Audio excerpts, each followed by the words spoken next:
Welcome to మన వంటగది. ఈరోజు నేను పెసరట్టు అయిపోతున్నాను.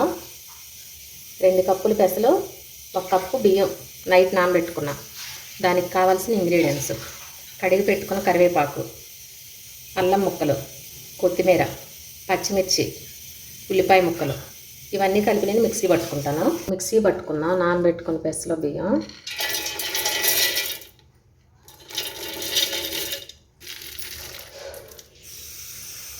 ఇప్పుడు అల్లం ముక్కలు వేసుకున్నాం, కొత్తిమీర, పచ్చిమిర్చి, ఉల్లిపాయ ముక్కలు, కరివేపాకు, ఇందులోనే తగినంత ఉప్పు. దీన్ని మనం మిక్సీ పట్టుకున్నాం. మనం మిక్సీ పట్టి పెట్టుకున్న పెసరట్టు పిండి అన్నీ వేసుకున్నాం కదా. ఇందులో ఇంకేం లేదు, కొంచెం జీలకర్ర కలుపుకొని దోశ వేసుకోవటమే. చూపిస్తాను అది కూడా. పెనం పెట్టుకొని పెసరట్టు వేసేసుకుందాం. దోశ వేసేసుకున్నాం. పెనం వేడెక్కింది. పిండిలో కొంచెం జీలకర్ర వేసుకుందాం.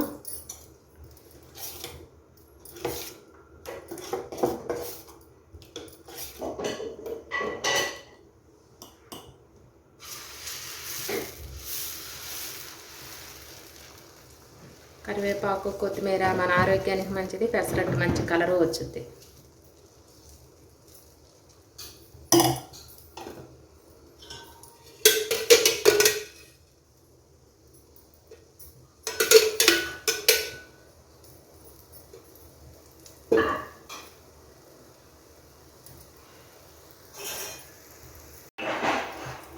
దోశ మంచి కలర్ రావాలి.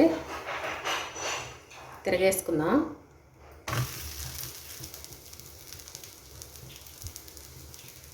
వేడి వేడి పెసర dosa ready. Andhra style tasty tasty పెసర దోశ.